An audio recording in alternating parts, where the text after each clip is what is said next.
حضرت ابو عبد الرحمن فیری صحابی ہیں، وہ غزوہ حنین کا واقعہ بیان کرتے ہوئے کہتے ہیں کہ شہدت مع رسول اللہ صلی اللہ تعالی علیہ وسلم حنینا، فرمایا کہ ہزاروں کے لشکر میں بھی حضور کی غلامی میں حنین والے دن حضور کے ساتھ تھا۔ فسرنا فی یوم قائز شدید الحر، فرمایا جس دن ہم رسول اللہ کی غلامی میں چل رہے تھے وہ بڑا گرم دن تھا۔ فی یوم قائز شدید الحر، دن بھی گرم تھا اور نہ پوچھو کہ گرمی کتنی تھی۔ حضور کے ساتھ ہم چل رہے تھے اور نزلنا تحت ظل شجرۃ، پھر ایک جگہ رسول اللہ رکے تو صحابہ درختوں کے نیچے چلے گئے آرام کرنے کے لیے، تو میں بھی ایک درخت کے نیچے چلا گیا۔ فلما زالت الشمس، فرماتے ہیں جب سورج ڈھل گیا، یعنی حضور سورج ڈھلنے سے پہلے مسلسل چلتے رہے گرمی میں۔ صحابہ پر لاکھوں سلام ہو، انہوں نے پھر چیزیں بھی پوری بیان کی تاکہ بعد میں آنے والے اگر مگر سے کہیں دین سے بیزار نہ ہو جائیں اور تھوڑی سی تکلیف دیکھ کر کہیں دین کو چھوڑ نہ دیں۔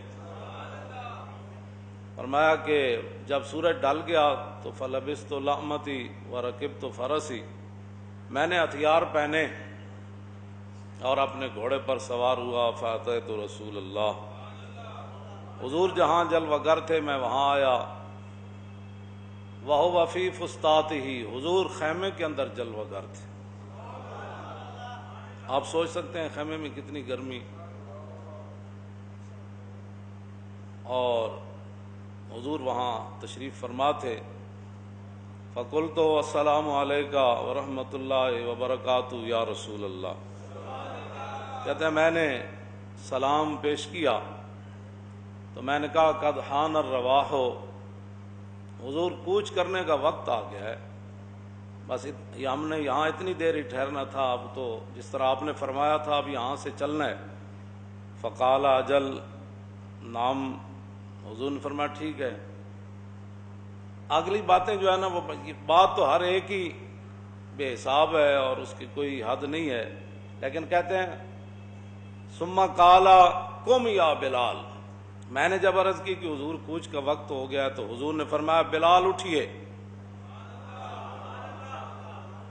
تو کہتے ہیں فسارا من ذل سمرۃ کأن ذلہ ذل طائر، فرماتے ہیں کہ جس طرح بندے کو اچانک آواز دی جائے نا تو بندہ بڑا لڑکھڑاتے ہوئے تیزی سے اٹھتا ہے۔ کہتے ہیں حضرت بلال ایک کیکر کے درخت سے بڑی تیزی سے اٹھے، اور اگلی جو بات ہے وہ بڑی عجیب ہے۔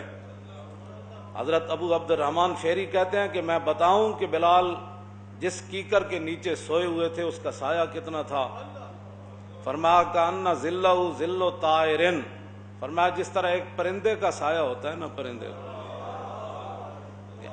پرندے کا سایہ کتنا ہوتا ہے، فرمایا اتنا اس کیکر کے درخت کا سایہ تھا، اور بلال تیزی سے اٹھے۔ اور یہاں تو کسی کو روٹی ایک دن نہ ملے یا کہیں دین کے لیے کوئی تھوڑی سی مشکل آ جائے تو کہیں جی یہ کی ہے جی، او جی میرے خلاف تو پرچہ ہو گیا، او میرا تو پتر اندر چلا گیا، او جی میں تو مولانا صاحب بچنا ہی کوئی نہیں، سارے کوئی ادھر نسی جا رہا، کوئی ادھر نسی جا رہا۔ آگے بات کیا کی حضرت بلال نے؟ تیزی سے اٹھے اور کہا فقالا لبیک وسعدیک وانا فداؤک، اے نہیں کیا حضور مر گئے، آج تک گرمی جو حضور حد ہو گئی، آج تک حضور انج ہو گیا، حضور آج تک جل گیا، جتھے ستا رہا اتھے تو حضور سایہ ہی کوئی نہیں سی۔ اے ویکھو بلال نا تیزی سے اٹھے اور آ کر بارگاہ قدس میں جب کھڑے ہوئے تو کہا لبیک وسعدیک وانا فداؤک، حضور غلام خوشی خوشی حاضر ہے اور قربان ہونے کے لیے حاضر ہے، فرمائیے کیا حکم ہے؟ بس اتنی بات ہے، اس سے بڑی کوئی بات نہیں ہے۔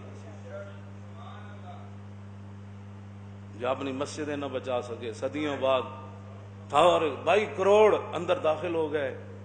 اور میں نے کہا تم نے حضور کے ساتھ سخت گرمی میں چلنا تھا اور اتنے سارے سائے کے نیچے سخت گرمی میں تم نے لیٹنا تھا, اور جب حضور آواز دیں تو چھلانگ لگا کر کھڑے ہو جائیں, حضور میں حاضر. تم نے کرنے تھے ایسے کام جو اپنی مسجدوں کی صفیں نہ بچا سکے, جو اپنی مسجدوں کی صفیں نہ بچا سکے. یہ اس طرح کی جو نماز یہ پڑھوانا چاہتے ہیں نا, اس طرح کی نماز کو دیکھ کر انہوں نے چونکہ تاریخ پڑھی ہوئی ہے, تو حضرت رومی جب سفیر آیا نا تو حضرت عمر کے دور میں اور نماز کا ٹائم ہو گیا تو حضرت عمر نے فرمایا باہر کھڑا ہو, دیکھ ہم اللہ کے سامنے کیسے سر و سجود ہوتے ہیں.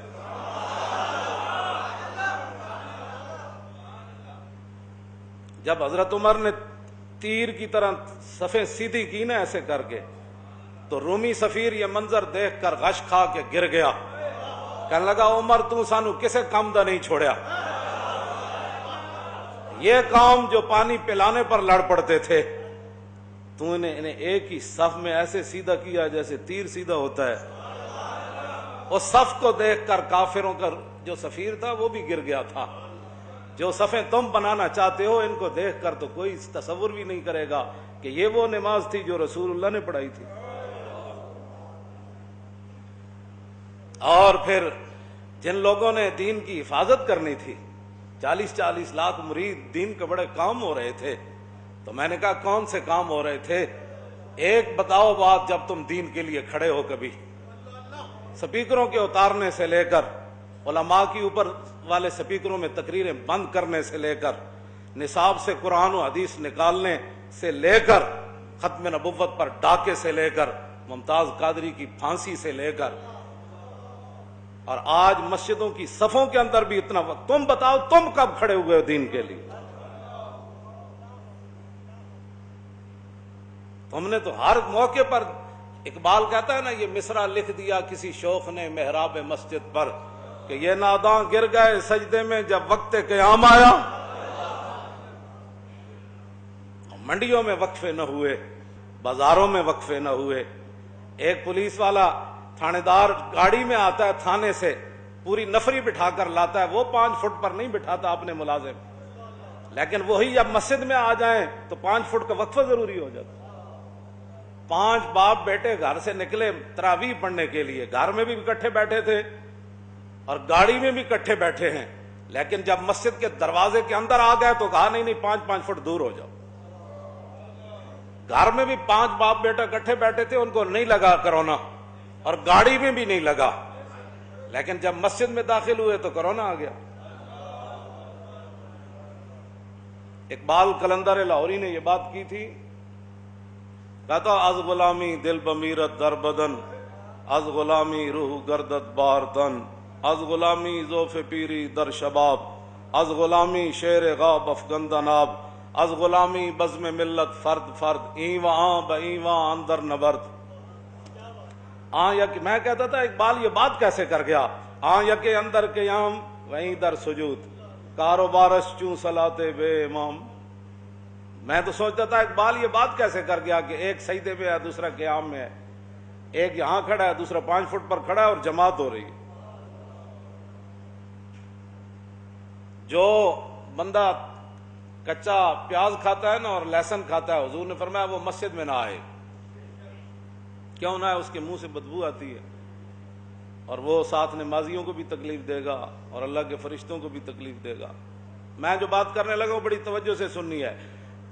اگر کوئی صفوں میں گنجائش کی بات ہوتی نا تو حضور نے فرمایا تو گھر بیٹھ, تو نے نہیں آنا, تو گھر بیٹھ. اگر اس کے لیے کوئی اس طرح کی بات ہوتی تو حضور فرماتے مسجد میں تو آ جا, لیکن 5 فٹ کے واسطے پر کھڑا ہو جا, ورنہ تو گھر بیٹھ.